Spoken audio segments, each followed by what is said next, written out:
clearly hear me? Naririnig niyo ako? Yes po, ma'am.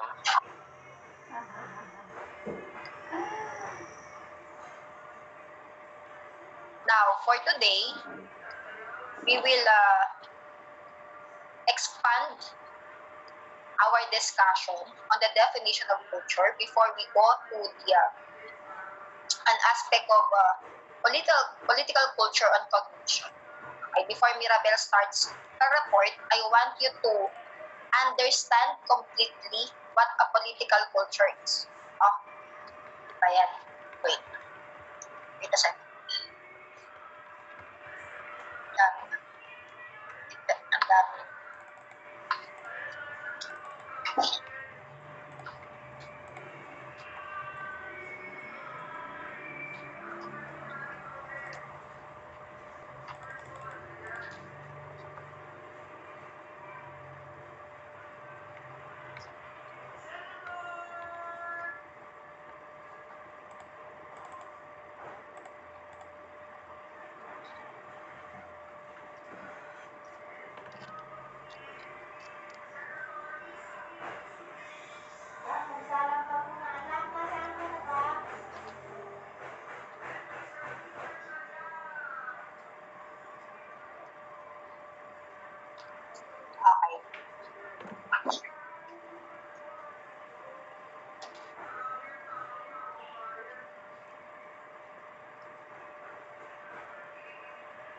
Now, let's start.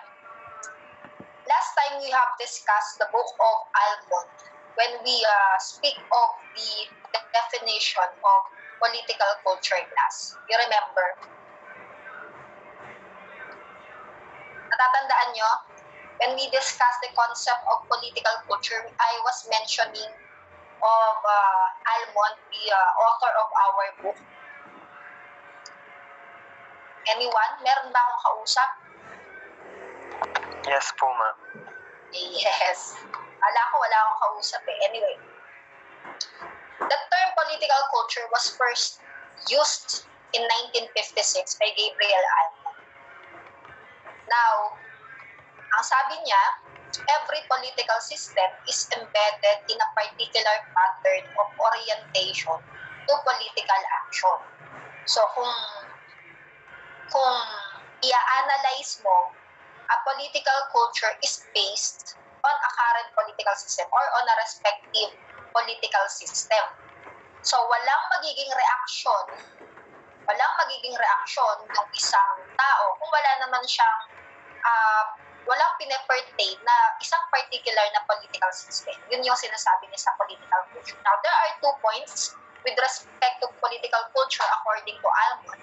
First, it does not coincide with a given political system or society.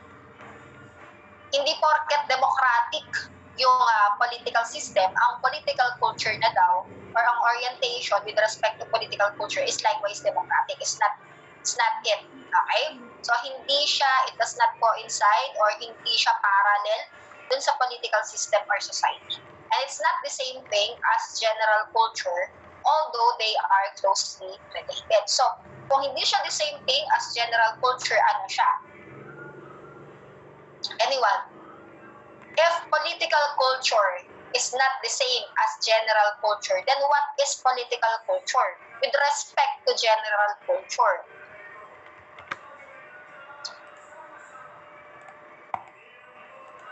Can we say that, yes, Angelo? Subculture po? Actually, hindi siya subculture. We can say that it's an aspect of culture, not actually subculture. It's an aspect of culture that is the political culture, but we cannot speak or we cannot say that a general culture speaks for a particular political culture again in general. Sabi nga sa inyo, it can be mixed.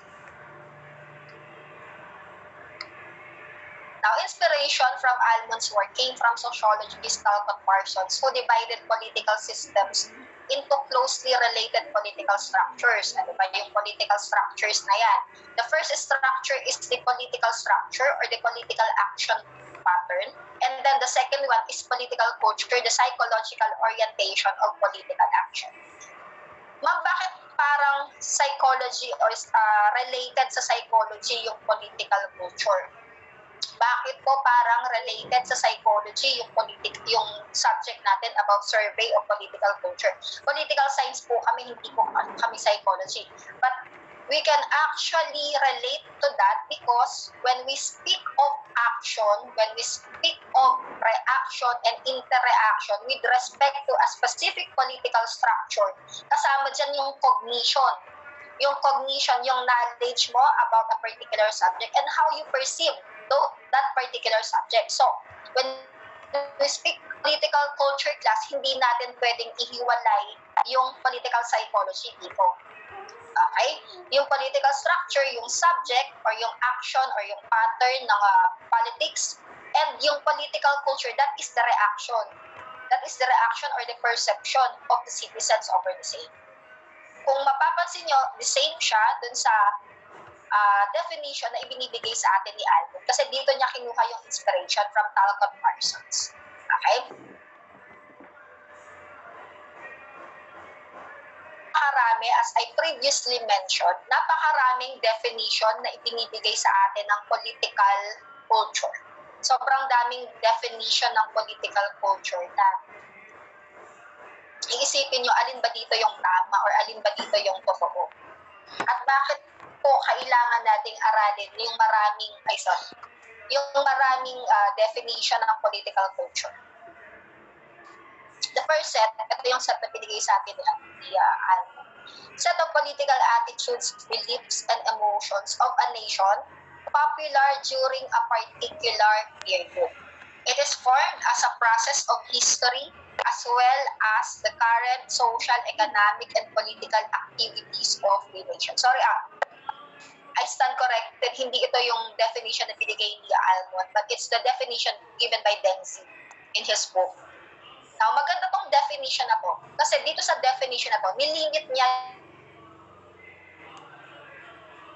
or a particular period class. So, ibig sabihin, political culture may vary from time to time.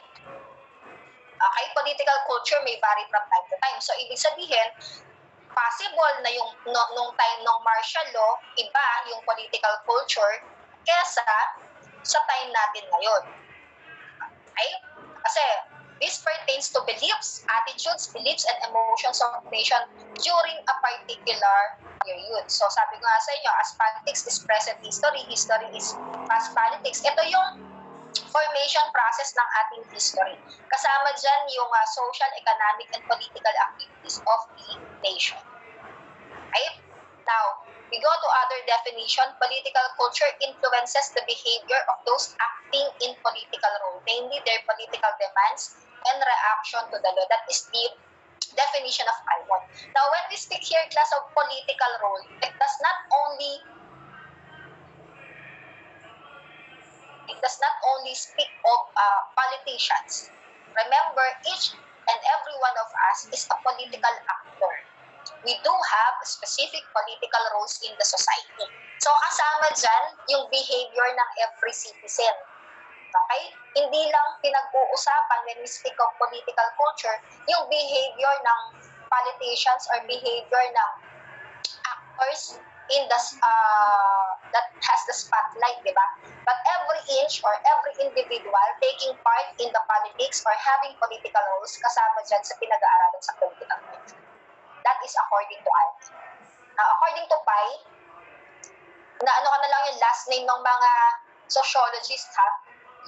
Pai defined political culture as a set of attitudes, beliefs, and emotions, putting political process in order and making it meaningful, as well as setting a basic premise and rules for a political system to control behavior in the system. So, dito naman, si Pai, binigyan niya ng purpose itong pag-determine ng set of attitudes, beliefs, and emotion.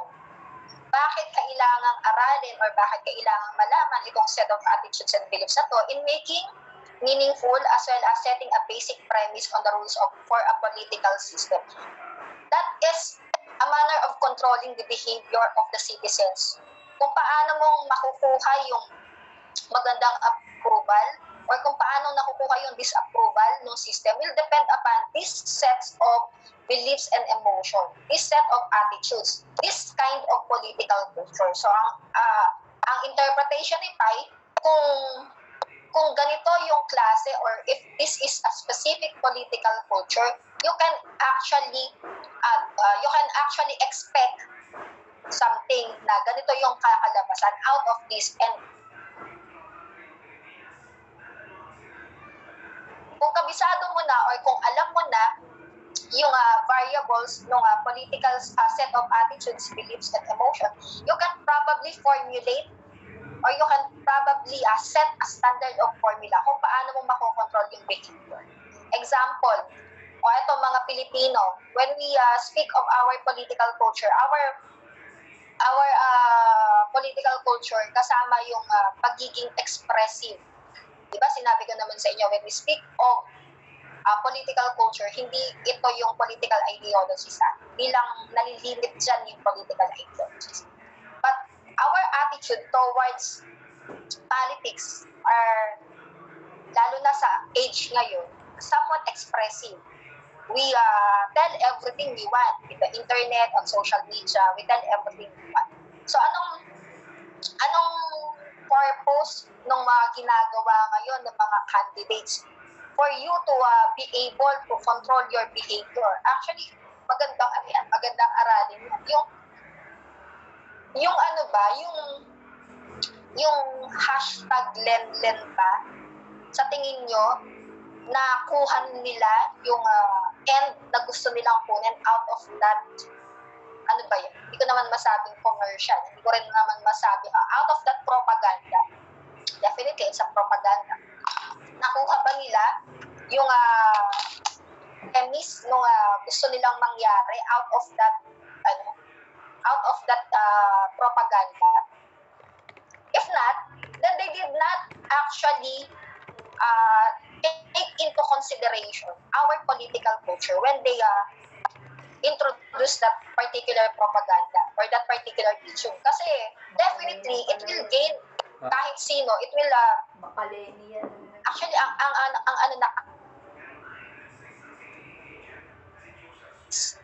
whatever you release will always have a backlash. Kahit naman sige, ano na natin, pag-usapan na natin yung politika. Kahit sino yung mag-release ng video, palaging may mga negative comments, diba? When we speak of, sige, pag-usapan natin si Vice President Leni. Actually, what I like about Leni is that she's hardworking siya. Na totoo naman, you cannot, hindi mo pwedeng i-argue na, ay, hindi totoo. Kasi factual siya. Yung kasing sincerity, yung pwede mong i-contest na hindi siya sincere. Hindi siya, Pero yung hard work kasi, nakikita mo siya every time. Nakikita mo siya, visible siya Yung sincerity kasi, your eyes can deceive you, di ba? Pwede mo sabihin na hindi siya sincere or pakitang tao lang. Your eyes can deceive you. Different siya. We may differ in perception over that. Pero yung hard work, yung fruits ng labor, hindi natin pwedeng i-deny yun. Ang nagiging problema lang ito yung assessment ko, personal assessment. Ang nagiging problema kay Vice President Robredo is that yung campaign team niya, parang hindi ko alam kung nakakatulong yung campaign team niya para sa kanya or parang tanga-tanga yung manager niya. Hindi ko alam kung parang nagiging trying hard na maging millennial yung campaign team niya.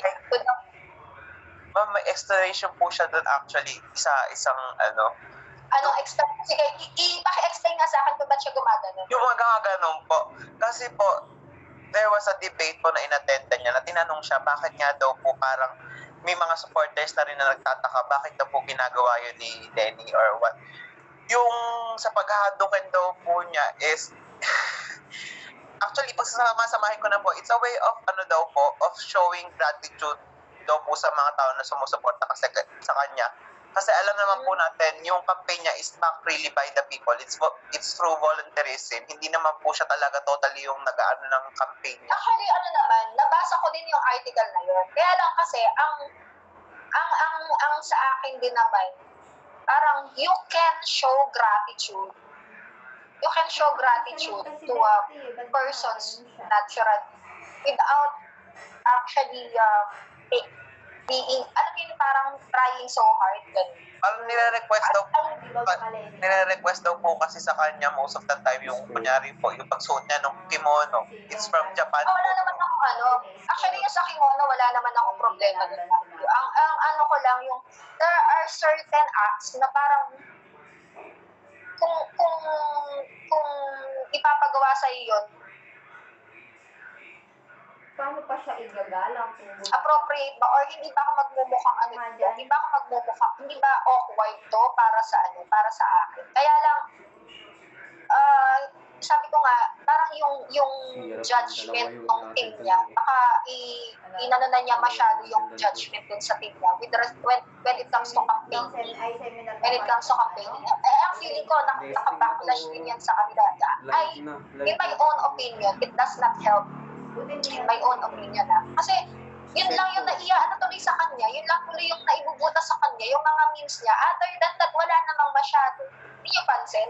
Yun yung ginagawa sa kanyang negative campaigning. Yung originally is for her campaign, nagiging negative campaign for others. Well, other than that, wala naman. So, ang ano ka lang, parang siguro kailangan yung sense of judgment mo din everyday na hindi mo kailangan sa iba. Although hindi ka naman ganun. Siyempre, admittedly, hindi siya ganun kagaling sa public relations. At may kanya-kanyang limitations yung mga tao. So, baka, feeling ko, since inasa na niya yun sa PR team niya, baka kailangan palitan na si Bob Aquino. Hindi, joke lang. Anyway, that's their call. Na tayo napunta. Now, si Sidney Verba defined political culture as a system composed of faiths of experience, ideographic symbols and values, setting down the subjective environment for the occurrence of political behavior. Dito naman kaya, kung mapapansin nyo, class, yung definition nila hindi naman actually nagkakalayo-layo. Nag-iiba lang ng terms, pero definitely, it all boils down to the occurrence of a political behavior. There's a political system, and there's this political behavior. Yun yung dalawang common among nyo. Hindi kayo pwede magkaroon ng reaction over something without a subject. So yung political system, yun yung stimulus. Ayan, psychology na talaga tayo. Yun yung stimulus for your behavior or for your reaction. Okay? Meron pa tayong additional definitions. So si Easton naman, Easton defined political culture as a given set of beliefs, ideas, values, and norms which exist objectively through way of political socialization. You remember political socialization? Yes po, ma'am. Yes, what's political socialization? Yung ano po yung nata-transfer po yung political culture from generation to generation. Actually, hindi lang siya generation to generation. From one person to another. Kasi di ba, as I previously discussed, you can transfer political culture from a resident or a citizen to an immigrant, a new immigrant, diba? So from you as a parent to your children, hindi siya actually from one generation to another, from one person to another. Okay? Now dito, si Easton, ang in-emphasize niya, the objectivity of the process of political culture's formation and the influence of mainstream political culture on individual political culture. Remember, according to Easton, objective ang political culture. Objective. Okay? When we speak of objective, ano yung counterpart ng objective? Subjective. Okay, subjective. Anyone knows the difference between objective and subjective? Baka hanggang ngayon hindi pa natin alam yung difference ng objective tsaka subjective. Yung objective po is what you see is what you get. Tapos yung subjective naman po, it depends po sa perception or opinion. Yun po. Okay, actually, when we speak of objective, it definitely is based on facts. Diba? When I give you an objective exam, you cannot answer based on your own perception or based on your own understanding of the answers. Diba? When I give you a subjective exam that is in the form of essay, you write what you know. Diba? You write what you know. Kaya nga karamihan sa inyo, mas gusto yung subject. The same is true with Easton. Sabi niya, itong set of beliefs or ideas na to, objective dapat. Meaning, hindi dapat based sa perception. Merong standard. Okay? Now, that the objectivity of the process of this political culture, formation and influence of mainstream political culture on individual political culture. So, merong individual political culture na de-develop. Dapat daw, ang process yan is political culture. Whereas yung nakakaraan kasing definition natin, kung napapansin mo, subjective siya. Diba? Subjective siya. It will all depend on our cognition and perception of a particular political system. So, ang question dyan is political culture subjective or objective? Is political culture subjective or objective? Kasi ang mga authors, ang mga sociologists, they vary in opinion likewise. At ano ba yung political culture? Subjective ba siya or objective? Anyone? Mr. Miranda, I would like to hear from you. It's a combination of both, pero leaning towards subjective. Subjective in the sense na it is based more on the perceptions and yung prejudices ng tao holding particular political culture. Mm-hmm. So we cannot say na it's objective kasi, well, in the first place, may varying na political culture that conflicts and clashes with each other. How can we say truly na objectively na one of them is correct over the other? It's basically subjective dun sa kung anong beliefs nung particular person na holding yung particular political culture. Okay, thank you, Mr. Miranda. Anyone who says it's objective? Hello? Anyone who says it's objective? Para makarinig Opo, ma'am. Yes, Angelo. Sabi mo, objective siya? Yes, kasi po feeling ko, bago po masabi na yun yung parang political culture ng isang nation or isang place is meron pong parang mga requirements or may tinitignan po na, kunyari po, tulad sa customs, kung yun po yung generally na pinapractice nila or yung karamihan po sa kanila is doon yun yung ginagawa or yung mga pinaniniwalaan, yung ganun. Parang may basis din po sila in telling na, ay, ito yung political culture ng particular nation. So kay Angelo, parang ano siya, parang na-stereotype. May certain standard pag pumasok kasama ka na dito sa sa group na to, ganun. So kung hindi, parang it's yun kasing pagiging subjective, para siyang gray area, capable of interpretation, capable of different interpretation, diba? Pag sinabi kasing objective, it's either a black or a white, diba? So kung hindi ka member dito sa particular political culture, you are not a member of this. Doon ka sa ibang political culture. Ganun naman yung sinasabi ni Angelo. Tama ba? Yes po, ma'am. Okay. Actually, there are various opinions on this. Sabi ko nga sa inyo, kaya didiscuss ko sa inyo yung definitions nila. Ang sinasabi kasi ng mga scholars about political culture being objective is that kung subjective ang political culture, edi walang kwenta yung pag-aaral natin or pag-gather natin ng data. Kasi di ba, ang ano natin is that iba't iba ang perception ng tao that we cannot collect them kumbaga walang magiging similar na perception for every person. Di ba? Pwedeng magkaroon ng almost the same but not 100% perfect perception with respect to a particular subject. Just like in our individual beliefs. pwedeng sa yung political action natin with respect to an issue, pwedeng magkamukha on 1, 2, or 3 points. Pero we may differ on at least 1 point, di ba? So ang sabi ng karamihan, mawawala ng saysay yung pag-aaral. Bakit pa kailangan pag-aralan ng political culture kung gagawin mo siyang subjective? Dahil nag-iiba-iba or nagbabari yung ating perception over things. But we cannot deny the fact that it's actually our cognition indeed varies. Kasi although hindi objective approach to politics, we would want to an objective approach to this so that we can actually know how to control our society in the future as a case may be. Hindi pwede kasi nga yung perception, basic yan or inherent yan sa tao that we have different perception. And as such, in as much as cultures are always subjective, we likewise find our political culture very subjective. Okay?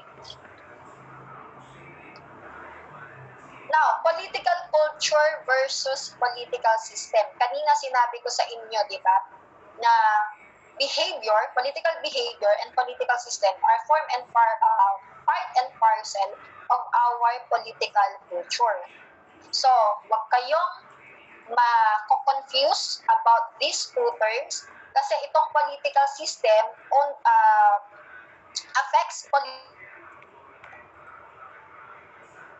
political culture. It's not synonymous to political culture. Political culture is a subjective aspect of a political system.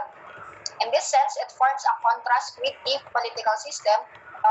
From the objective perspective, a political system is a political regime and the hardware of a political institution. That is the objective perspective. But from the subjective perspective, since it's capable of different interpretation and it's capable of different perceptions, a political system is political culture and the software of a political institution. So, you must always remember political culture is very different from political system as political culture is a subjective aspect of a political system. Part lang siya ng political system. It's paano siya naging part sa objective perspective. Ito yung political regime, kung ano yung klase ng political system meron tayo. Ito yun, objective perspective. Kasi fix, hindi siya nababali, hindi siya nababago. When it comes to subjective perspective, political system is political culture and the software of a political institution. Ito na yung papasok yung attitudes, beliefs, behaviors of the citizen. Okay? Subjective siya in the sense that it may vary according to our perception and cognition. Malinaw? Hindi ko alam kung malabo lang yung connection ko o talagang hindi kayo gumagalaw. Ma'am, Yes, Mira. pwede po bang paulit po dun sa may objective, subjective, then subjective, objective po? Hindi ko po nakuha yun. Ano yan? Ito dito ba sa political culture o dito sa objective, subjective? Yun po, objective, subjective po. Ito, is political culture subjective or objective? Yung pong nabanggit nyo po na pag po objective, subjective, yung ganun po. Tapos pag subjective, objective naman po, nagbavary naman po yung yung attitudes, beliefs. Okay, ganito kasi. Uulitin ko lang political culture and political system are not synonymous. Okay? Political culture is the subjective aspect of a political system. So, in the hierarchy, nasa taas si political system, nasa baba si political culture, and is just an aspect of our political system. Okay? Now, ito daw yung nagpo-form ng contrast sa ating political system. From the objective perspective, yung political system is a political regime. Objective perspective, a particular political system, according to a objective perspective, it's fixed. Meron siyang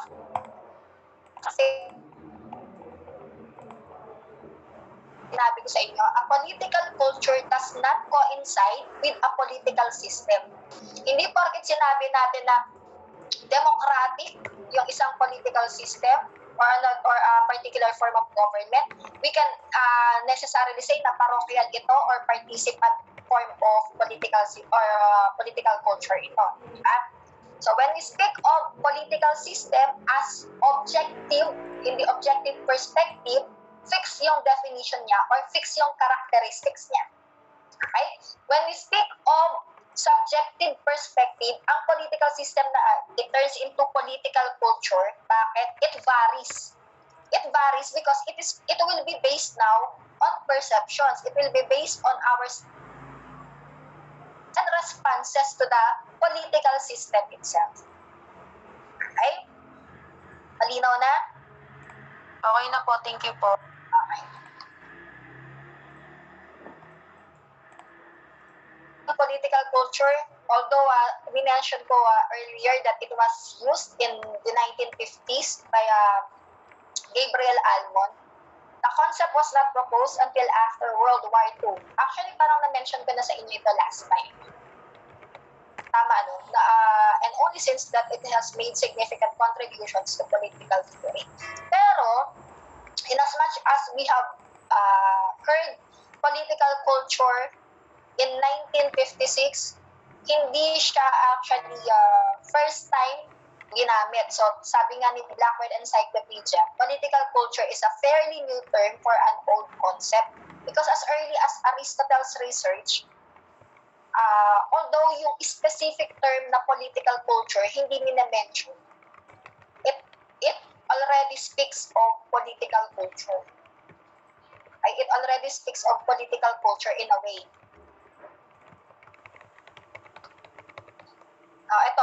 There are certain ideologies who engage on the research of political culture. Si Aristotle, si Cicero, Dweller, Babihot, Schumpeter, and the political scholars, Habermas, they all agreed that under a democratic system, meron siyang influence over a particular political kay Cicero. The French Revolution is actually the clamor for a more democratic form of government, kaya nagkaroon ng French Revolution. So kung mapapansin nyo, paano ma'am naging involved yung political culture dito? Balik tayo dun sa basic formula ng political culture, which is political system and political behavior. Diba? Political system and political behavior. There's this political system during the pre-French Revolution na ayaw ng mga tao na gusto na nilang i-overthrow. Ano yung naging political action or political behavior ng mga tao? Nagkaroon ng French Revolution as a result in order to achieve a democratic culture or a more democratic form of government. Diba? Gusto nilang i-host yung reign ng sino ng king nun during that time? During the French Revolution? Napoleon. Louis XVI po. Ayan, sige. Meron akong taga-salon. Louis XVI.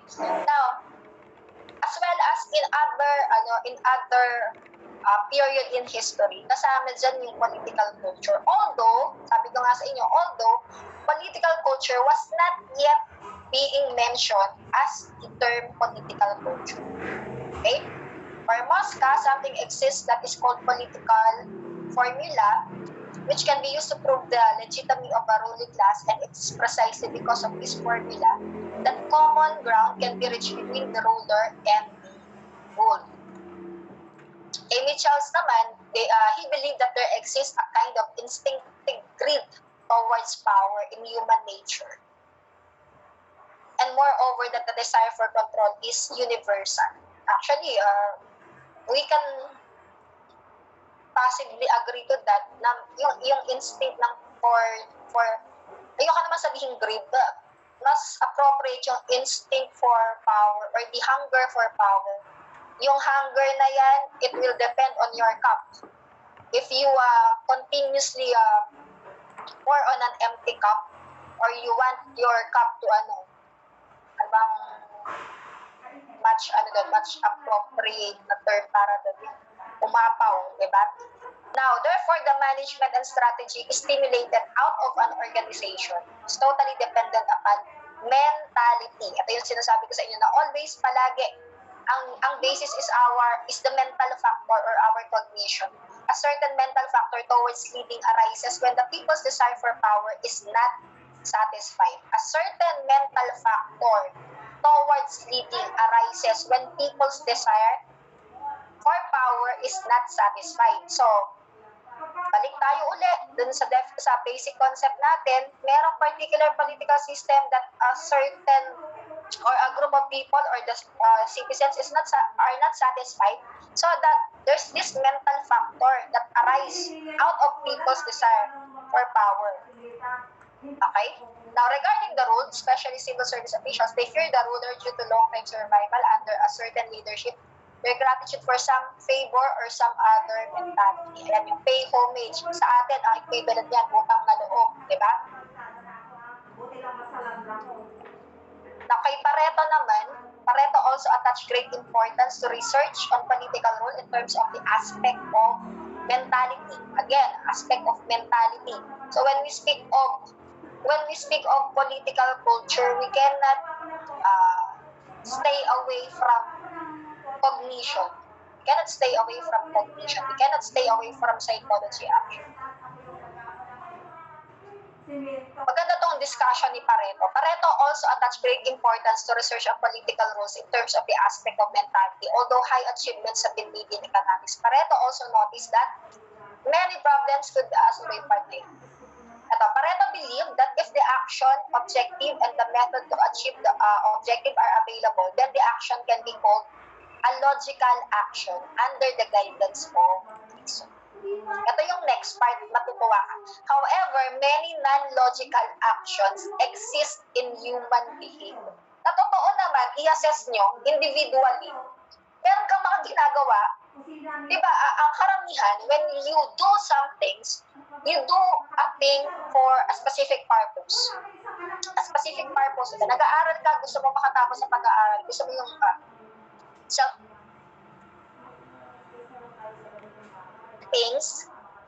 things or actions or human behavior that you can consider non-logical. You do these things, hindi mo alam kung bakit. Hindi mo alam kung bakit or walang actually purpose. Diba? Ba't nangingitig si Matt? Kasi daw, in real life, most people's behavior is influenced by feelings and other factors, and this results in non-logical action. When we let our feelings and other factors affect our behavior, that may result to a non-logical action. Si Pareto yung sisihin mo, Matthew, nagabasa na ako, okay? On this basis, Pareto believes that people will always hide the real motive behind their behavior, whether intentionally or unintentionally. This behavior is something approximate to political ideology, a kind of theorized and systematized political culture. Now, when we speak of Pareto's theory, ang sinasabi niya, logical and non-logical actions. So, dun sa logical actions, wala namang problema. You are certain of a particular behavior kasi mayroon kang gustong i-achieve. When we speak of non-logical actions, it exists to people, and there are instances that people will hide their real motives. Hindi mo ngayon alam kung logical or non-logical yung action mo since you're hiding your motives. Hindi natin alam kung there's indeed a purpose or there's indeed an important purpose for your action since you hide your motives. Diba? So, yun yung sinasabi ni Pareto. Now, there are other scholars who research on political culture, goes deeper. Kung malalim na itong conversation natin, ayan, kung you have time class to read these articles, si Huntington, si Fagan, si Easton, si Rosenthal.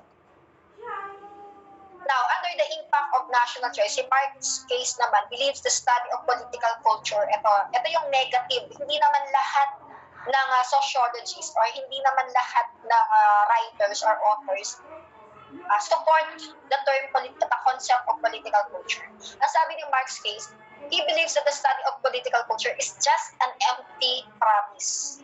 It's just an empty promise. Katulad ng empty promise na kakilala ni Matthew. The concept of political culture lacks accuracy and cannot be a concept that can be measured or backed up with empirical evidence. Kasi, ang katwiran nga ni Mark's case dito, class, kaya niya nasabi yan, ang basis niya is that since subjects have different perceptions, we cannot really or exactly measure a certain political culture, the extent and the limits of that particular political culture, since wala siyang accuracy. It cannot be accurate, di ba? Hindi mo siya pwedeng i-measure wala tayong concrete na political culture na isa lang talaga. There will always be a mixed political culture. Now, si Brian Barry immediately considers that the study of political culture is just a marginal study. He denies the causal association that exists between political culture and political system. Walang influence yung political system sa political culture. In the same manner, walang influence yung political culture sa political system. So, wala siyang relationship, hindi siya dapat pag-aralan. Okay? Yun yung sinasabi ni Brian Barry. Sayang lang oras. Diba? Parang yung mga oras na inalat mo sa pakikipag-usap sa mga taong nawala na lang bigla, Matthew. Now, there are certain another author, si Ronald Inglehart, provided new evidence for the inherent relationship between political attitudes and democratic stability. Actually, ito naman, during the time of Case and Brian Barry, parang since negative na yung reactions over the term political culture, since it's basically a useless topic or na-marginalized na siya, yung naging study ni Ronald Inglehart over 22 countries at doon niya na-prove that there's an inherent relationship between political attitudes and democratic stability. Dito na uli, nag-gain ng confidence over political culture, over the study of political culture, na merong effect actually.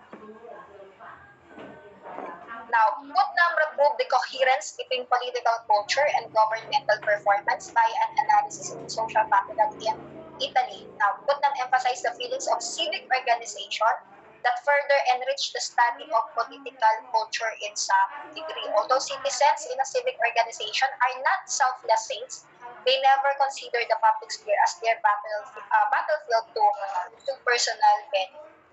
This fact is an objection to the hypothesis of the economics. Remember, class, yung history na inaaral natin ngayon when it comes to political culture, hindi siya nag-appear as concept and enjoyed such popularity over time. Meron ding mga lumalabas na mga ideas, meron ding lumalabas na mga theories, meron mga lumalabas na oppositors ng concept ng political culture. Kaya, ayan, dinidiscuss ko sa inyo. Over time, although merong mga negative or merong mga against dun sa political culture, meron ding mga study na nag-prove that indeed there's a relationship or merong meaning kung pinag-aaralan natin about political culture. Okay? So that's basically the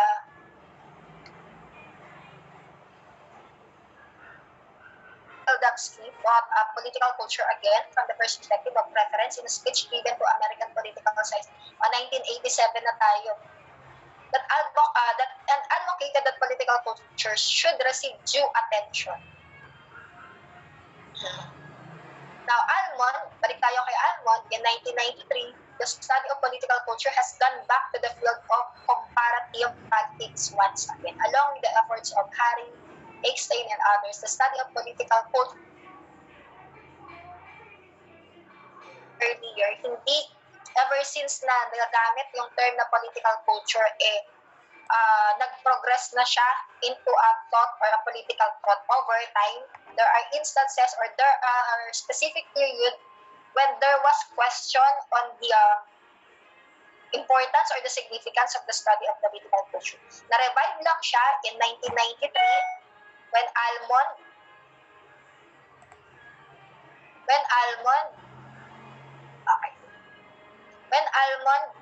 along with others, revived the study of political culture.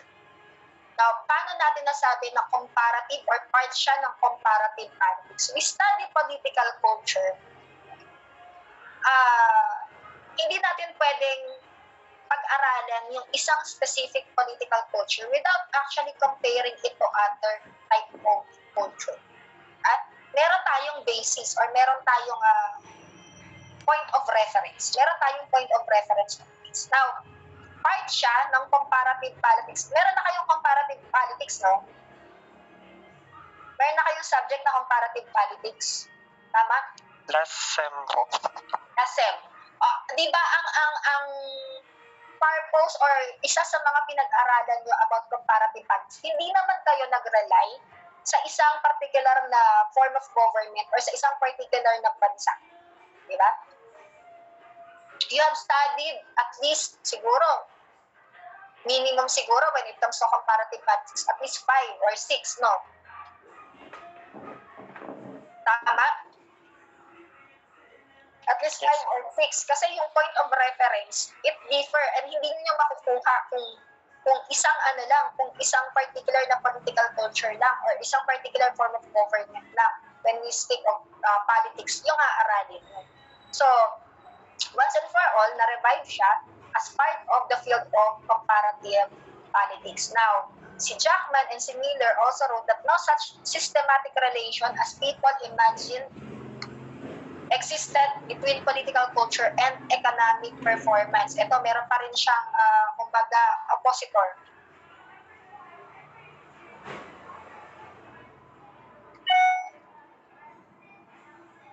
Now, the comparative dimensions of political culture.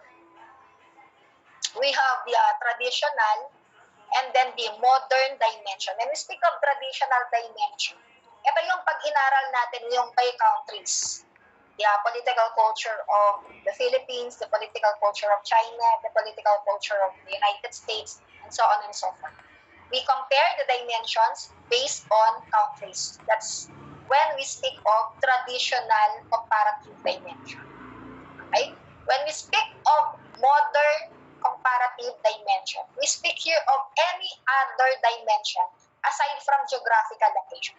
We may speak here of a specific period or time. We may speak of the growth of the population. That may be the basis of your comparative dimension, but never the geographical location. Okay? Malinaw pa? Yes po. Okay. Now, when we speak of structure of political culture, we speak here of the 3 factors. The cognitive, it refers to the political system, officials and knowledge and belief, input and output. The emotional factors, of course, our feelings within the political system. The evaluation factors, it refers to our judgment and opinions toward political rules. That is the very structure of our political culture.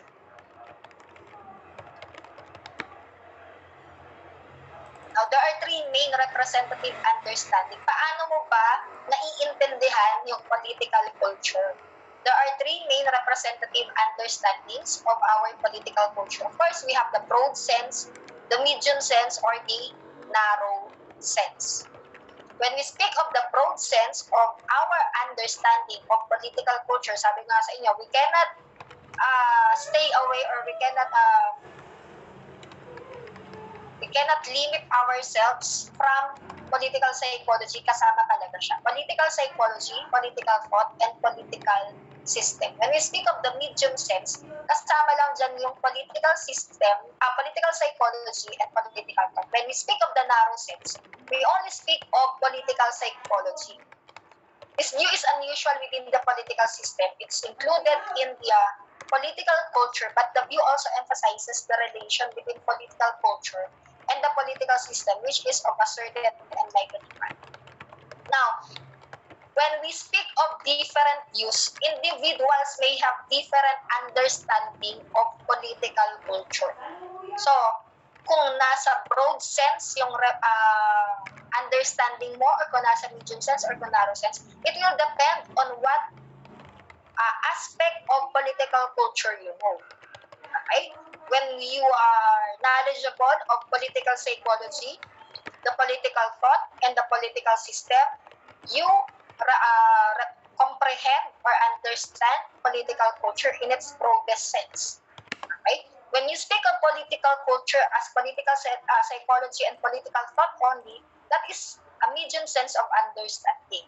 Okay? And so on. There goes with the narrow sense, which only includes political psychology. Psychology and politics. Now, political culture and political psychology are coincident, and that so-called political culture is the psychological aspect of a political system. So, kung iisipin nyo, pwede palang magsama into a single field, yung psychology and politics, yes. The political culture is the psychological aspect of a political system. Political culture is the psychological aspect of a political system. So in the study of political culture, we cannot really, or sa ayaw nyo sa gusto, sa ayaw nyo sa gusto, we will necessarily touch on certain topics on psychology. Okay?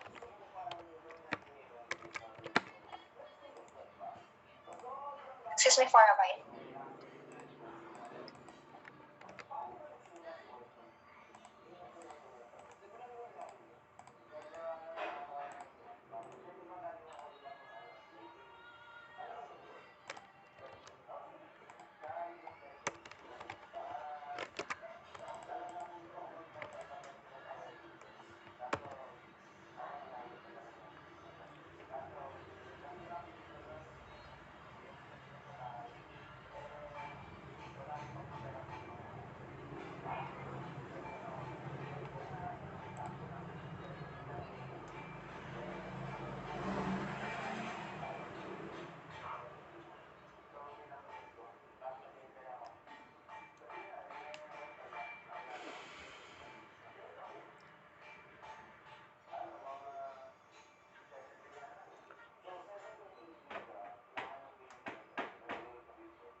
Okay, we have the 5 basic components of political culture.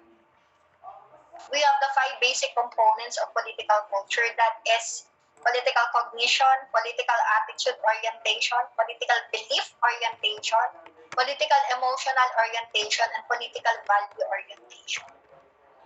So ito yung 5 basic components of political culture. Ano ba to? Bakit kailangan yung aralin? So ito daw basically yung nilalaman ng ating pag-aaral sa political culture. Kanina sinat natin sa dalawa, political system and political behavior. Diba? Basic concept, political system and political behavior. Now, yung dalawa na yun, hahatiin natin sa 5 in order to completely understand the components of political culture. Now, the first component is political cognition, the wisdom and knowledge of the people regarding politics. So, again, political cognition class may vary, kasi yung population natin is not, we cannot specifically ascertain na merong, although sabi nga ni Matthew last time, I remember, paano niyo po masasabi na uninformed sila kung there's this specific information or ito yung set of information that are available or already available to them, pero hindi nila alam or hindi nila naiintindihan. Babalik tayo dyan sa political cognition. When we speak of political cognition, while there may be knowledge or there may be sources available for the people regarding knowledge, magbabari yan kasi yung wisdom or yung capacity mo to absorb knowledge, to delineate what is true and what is not, to believe, kasi yung cognition is subjective, to believe what you read, or to find, or to refine, or to ascertain, or to choose what you read. It will all boil down to political cognition. Now, when we speak of political attitude orientation, the character and mentality that people reflect regarding political issues, such as their political attitude toward political participation, whether it is positive or negative attitude. When we speak of ito yung reflections of a particular person or group of persons toward political participation. Now, the third basic component is the political belief orientation. It represents whether they are loyal to a political goal. Political belief orientation. So, is it possible that one or a person does not have political belief orientation? Is it possible na apat lang yung halimbawa we study individually our political culture? Is it possible that someone does not have political belief orientation? Ngayon, kung hindi ka naman kasi loyal, that is a political belief orientation. You not being loyal is an orientation. Diba? You not being loyal is an orientation. You being loyal in the same manner as you being loyal to a particular belief is an orientation. Nakukuha niyo yung sinasabi ko? Nakukuha niyo ba yung sinasabi? You being loyal is a political belief orientation is as much as you not being loyal is a political belief orientation. Ma'am, Yes. may question po ako. Paano po yung countries na meron silang parochial culture? Do they have political belief orientation din po ba? Mamaya i-discuss natin yan, Mira. Kasunod nito. Okay. Now, when we speak of political emotional orientation, it represents a psychology that depends upon or reacts against a political goal. Ito naman, merong tayong stimulus. It represents a psychology that depends upon or reacts against a political goal. That depends upon or reacts against a political goal. Itong dalawa na to, yung 3 and 4,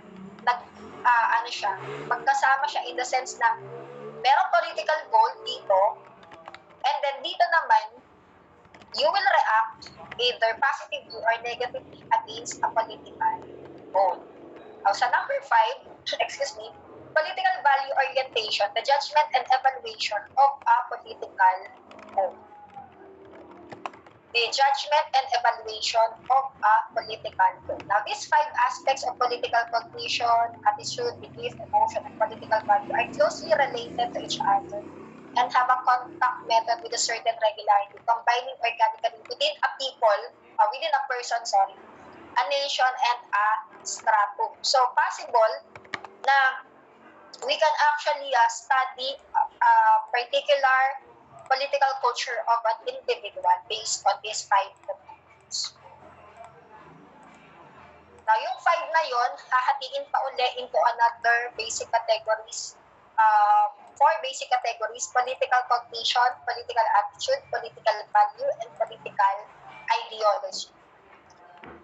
Ito na yung sinasabi ko sa iyo, Mira, kanina. Now, parochial culture. It is generally found in poor, illiterate, underdeveloped countries where people focus on their narrow parochial family, village, or tribe, but have a little sense of the national political system. When we speak of the subject political culture, actually, it's a review, ha? It usually exists in authoritarian regimes. In this case, people are becoming aware of the larger political system, but they do not participate in it. In civic political culture, it usually exists in democratic regimes where citizens are both aware of the political system as a whole and participate in its management through voting, lobbying, and defending their rights. Ang question kanina ni Mira is, ma'am, yun po bang sa parochial political culture, meron po ba silang, ano ba political thought ba, Mira? Political belief orientation po. Yung political belief orientation. Actually, meron naman, Mira. Ang problema dito is the political belief orientation is so narrow that they cannot decide whether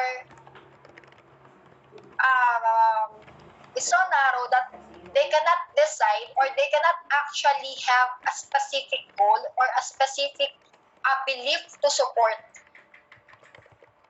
Gets?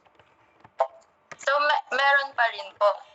Meron pa rin naman actually. Ang problema kasi dito is that too little knowledge to work on.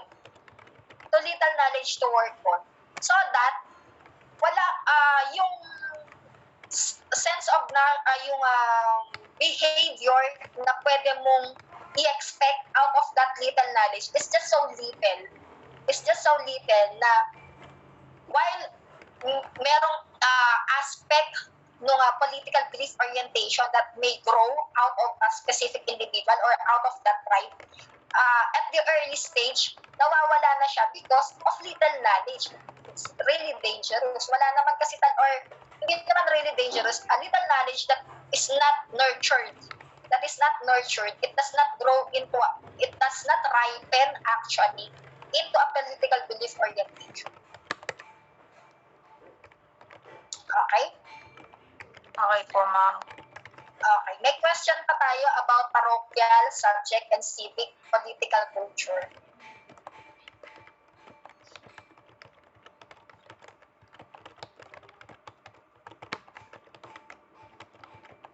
Okay. Now, when we have discussed earlier that we have the three kinds of political system, that is the parochial, the participant, and the civic political culture. Now, it's not actually limited to this particular classification. Okay? Yung political culture na ito, it depends upon participation. Kung napapansin nyo, it depends upon knowledge and participation. Itong classification na ito ng political culture. But when we speak of other classifications, meron naman, it will depend on what angle or perspective you are looking at a certain political culture. Pwede nating sabihin na traditional political culture or modern political culture. Pwede rin naman nating sabihin na regional political culture when we speak of a particular group within a nation. So, we may have other classification. Pero kasi when we speak of the three, yung participant, parochial, and civic, ito kasi yung most prominent among those classification. Why? Kasi ito, ang classification niya is based on the behavior of the people and their knowledge of the group. Ito kasi classification na to, it may be derived from it's either the application, whether it's traditional or modern, or it may be based on geography, whether it's regional or national or whatever other classification. It will depend on what angle or perspective you are looking at this particular political culture. Okay? Any more question? Magtanong na kayo. Kasi ako yung magtatanong. Who am I? What shall I do? These are the basic questions for political culture. Para natin masagot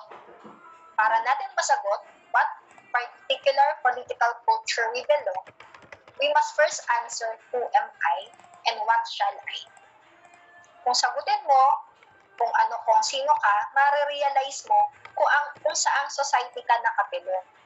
Kung saang society ka nakapilong. And ma-analyze mo how much you know about this particular society or about this particular political system specifically. Now, what shall I do? This pertains to your behavior. Ano ba yung gagawin ko out of the knowledge, out of my perception of this particular political system? So, who am I? What shall I do? Okay? Any more question?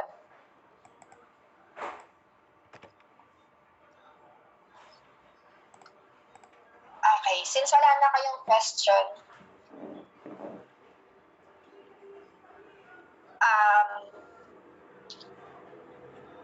we can probably adjourn earlier. And then, happy Valentine's. Ayan, happy Valentine's, everyone. We will have our first asynchronous activity on Wednesday. We will have our first asynchronous activity on Wednesday. Okay? So, wala nang tanong, ha? Meron po Yes. yata kaming a-attendan ng seminar po. Ay, yes. Bukas and on Yung Wednesday. PPSA po, Ay, ganon. hindi po siya. Ano yun, whole day? Lahat kayong mga political science student? Opo. Sure? Yes, ma'am, PPSA po. Okay, sige. So, 2 days yon na whole day. Opo, 15 and 16 po. So, wala tayo bukas sa family code. Wala din tayo bukas sa Wednesdays, yung asynchronous activity din natin wala din. Okay, so we'll meet on Thursday and Friday. Okay, noted. So, our first asynchronous activity will be after Mirabel's report. Mira, be ready for your report on Monday, okay? Yes, ma'am. Okay. So, thank you, class. See you on Monday. For this subject only, see you on Monday. Masyadong ma-excite yung mga estudyante ko sa family code tsaka sa American government. Okay, thank you. Thank you, ma'am. Happy Valentine's po. Ma'am. Bye po.